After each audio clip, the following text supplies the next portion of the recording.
আপোনাৰ বিহু আহি আছে। নমস্কাৰ, জয় অসম।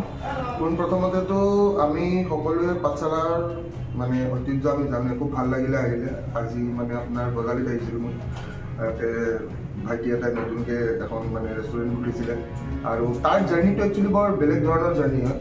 মানে সি ফুটপাথত টেবুলত আৰম্ভ কৰিছিলে আৰু আজিৰ ডেটত গৈ কিনে এতিয়া এটা মানে জাগা লৈ পাঠশালা টাউনৰ ভিতৰত এখন মানে নিজা ৰেষ্টুৰেণ্ট খুলিছে। চ' যিহেতুকে আজিৰ ক্ষেত্ৰত বা আজিৰ আমি যিটো পৰিস্থিতি, এই পৰিস্থিতিটোত সকলোৱে দেখা পাই আছোঁ যে কি গভৰ্ণমেণ্ট চাকৰি আশা কৰি এতিয়া আৰু লাভ নাই। কাৰণ গভৰ্ণমেণ্ট চাকৰিৰ নামত কি ভেকু ভাওনা চলিছে সেইটো আৰু ৰাইজে বুজিব বাকী নাই, ছাত্ৰ সমাজে বুজিব বাকী নাই। ADRE হওক বা আছাম পুলিচে হওক বা আপোনাৰ যিকোনোৱে যিখিনি ধৰক এতিয়া আহিব লগা আপোনালোক যিমানখিনি এমপ্লয়মেণ্ট বুলি যিটো কৈ আছে, মেগা এমপ্লয়মেণ্ট, মেগা ভেকেঞ্চি, এইবিলাক চব ভেকু ভাওনা, 120% ভেকু ভাওনা বুলি মই কৈ দিলোঁ। কিন্তু মেইন কথাটো হৈছে যে কি এতিয়া ৰাইজৰ কথা শুনিব বুলি।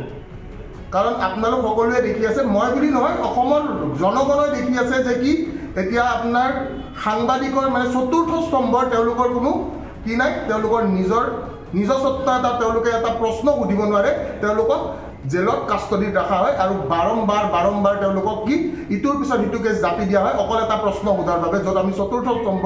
ঠিক আছে, ৱেৰ ইজ ডেমক্ৰেচি? ছেকেণ্ডলি মই ক'বলৈ বিচাৰিম, আজি হাইকোৰ্টটো শ্বিফ্ট কৰাৰ কথা কৈ আছে। আজি গোটেই আমাৰ যিমানখিনি উকিল সন্থাই তেওঁলোকে প্ৰতিবাদ কৰি আছে।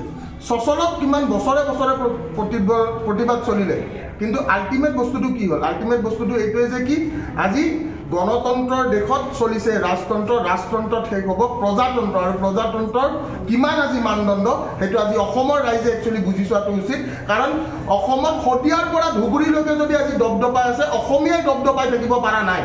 ঠিক আছে, ইয়াতে কিছুমান বহিৰাগত কোম্পানী বা বহিৰাগত কিছুমান মাফিয়া বুলিয়ে ক'ব লাগিব, যাক প্ৰশ্ৰয় দি ইয়াতে কিছুমান বেলেগ ধৰণৰ তাক নামাকৰণ কৰি কিনে আমাৰ অসমীয়া ৰাইজক বুৰ্বক বনাই আছে।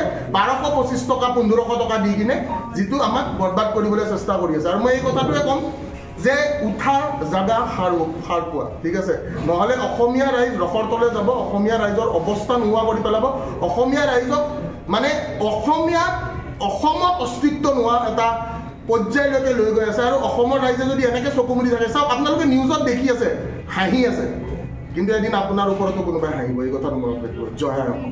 আকৌ এটা কেছ ৰেজিষ্টাৰ কৰিছে তেওঁৰ এগেইনষ্টত যে তেওঁ বোলে তাৰ নথি পত্ৰ চুৰ কৰিছে।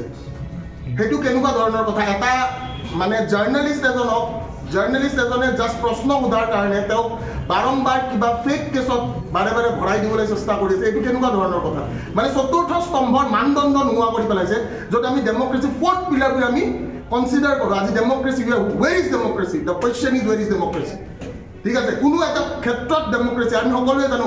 ইভেন এডভকেটছ, যিমানখিনি এডভকেটছে তেওঁলোকে এই কেইদিনমান ধৰি প্ৰতিবাদ কৰি আছে। এডভকেটছৰ কথা বাদ দিলোঁ, সেই পলিটেকনিকৰ আপোনালোকৰ যিমানখিনি প্ৰফেচাৰ্ছ আছিলে, প্ৰফেচাৰে প্ৰতিবাদ কৰিলে। অসমৰ ছাত্ৰ সমাজে প্ৰতিবাদ কৰিলে অসম পুলিচৰ ৰিজাল্টৰ লৈ, ADRE ছাত্ৰ সমাজে প্ৰতিবাদ কৰিলে, কিন্তু আমাৰ কোনো মানদণ্ড নোহোৱা হৈছে এই অসমত। আৰু যাক আমি ৰজা পাতিছিলোঁ, সেই ৰজা কিন্তু আজি আমাৰ ৰজা হৈ থকা নাই, সেই ৰজা আজি কাৰোবাৰ কাঠপুতলাৰ দৰে সি নাচি আছে।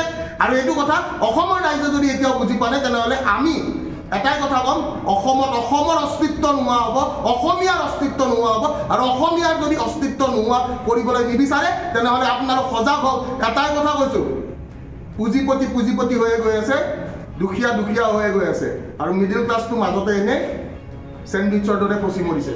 তো এই কথাটোৱে ক'ম, বুজক, সকলোৱে আগবাঢ়ক। আৰু এনেকৈ যদি আপোনালোকে কোনো ধৰণৰ মাত মাতিব নোৱাৰা এটা পৰ্যায়লৈকে গৈ আছে, তেনেহ'লে এইখন গণতন্ত্ৰ বুলি আমি কেতিয়াও ক'ব নোৱাৰোঁ, য'ত ফ্ৰীডম অফ প্ৰেছ নোহোৱা হৈ গৈছে। প্ৰেছৰ ফ্ৰীডম নাই আজি। আৰু যিখিনি নিউজ চেনেল তেওঁলোকে বজোৱাৰ আগত সুধিবলগীয়া হয়, দাদা এই নিউজটো বজাম নেকি?